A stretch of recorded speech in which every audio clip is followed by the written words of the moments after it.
Colombia es un país lleno de historias, aunque algunas hablan de esperanza, de cultura, de alegría, pero otras hablan de dolor, de pérdidas y de vidas que cambiaron para siempre por causa de la violencia.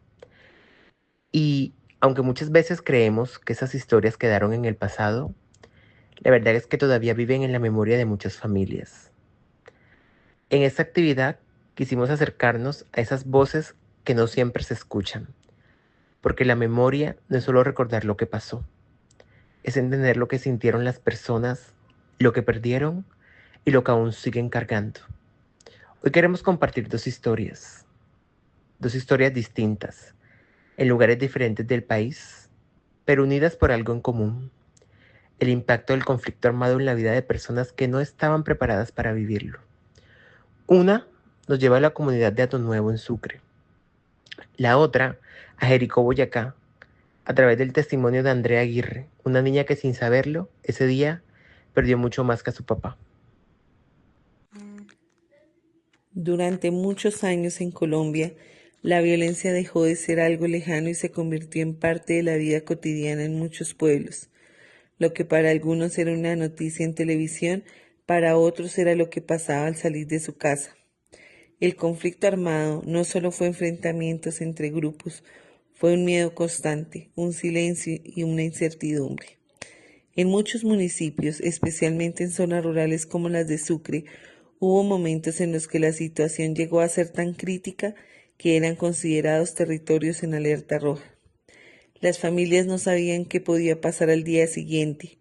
Había noches en las que el silencio daba más miedo que el ruido y días en los que salir de la casa era un riesgo.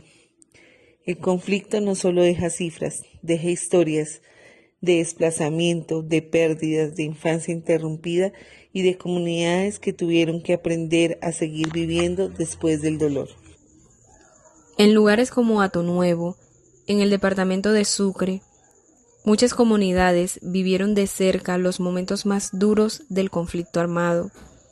No fue algo de un solo día, fue algo que se fue sintiendo poco a poco. Primero era el miedo, luego los rumores, y después la violencia se volvió real. En diferentes momentos del conflicto se presentaron situaciones como enfrentamientos, amenazas e incluso hechos que obligaron a muchas familias a abandonar sus hogares. Hubo noche en que algunas personas tuvieron que salir con lo poco que podían cargar, dejando atrás su casa, sus recuerdos, su vida entera.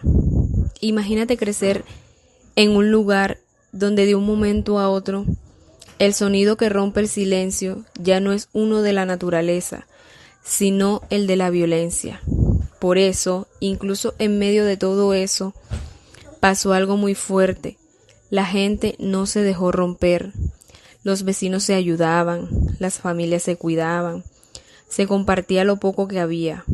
Y poco a poco, después del dolor, la comunidad empezó a reconstruirse. Volvieron los encuentros, volvieron las risas de los niños, volvió la vida. Hato Nuevo no solo representa una historia de conflicto, también representa una historia de resistencia. Pero hay historias que no solo se recuerdan, se sienten. Andrea Aguirre tenía apenas 12 años cuando su vida cambió para siempre. Era el 15 de febrero de 1992 en Jericó, Boyacá. Ese día parecía totalmente normal. Andrea y su hermana salieron al parque del pueblo a esperar a su papá, como lo hacían siempre. Lo vieron venir tranquilo, sonriendo. Pero en cuestión de segundos, todo se rompió. Una motocicleta se acercó. No hubo palabras, no hubo advertencias. Solo disparos y más disparos. Andrea no entendía qué pasaba. Solo recuerda el ruido y luego ver a su papá tendido en el suelo. Corrió hacia él, se arrodilló, lo abrazó, pero su camisa blanca ya estaba cubierta de sangre. Su papá murió en sus brazos, en pleno parque, a plena luz del día. frente a sus ojos. Esa misma noche no hubo tiempo para llorar.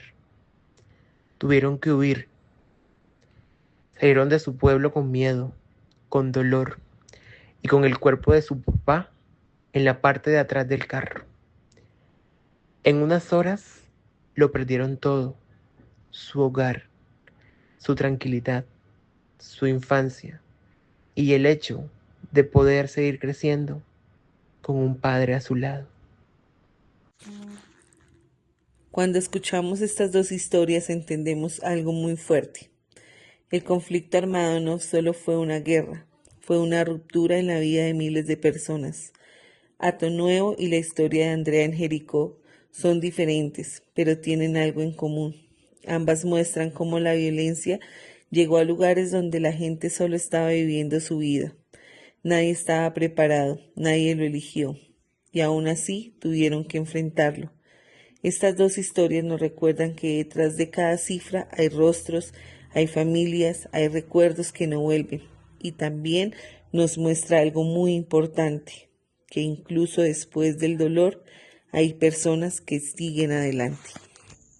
Después de escuchar todo esto, es imposible no sentir algo, porque estas no son las historias del pasado, son heridas que todavía existen. Y ahí es donde la memoria se vuelve importante. Recordar no es quedarnos en el dolor, es darle un sentido. Es decir, esto pasó y no puede volver a pasar.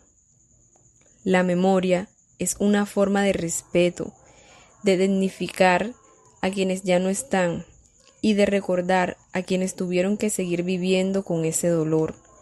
También es una responsabilidad, porque si lo olvidamos, repetimos, pero si lo recordamos, tenemos la oportunidad de construir algo diferente. Un país donde crecer no significa tener miedo, donde despedirse no sea para siempre, y donde ninguna niña tenga que ver morir a su padre en sus brazos.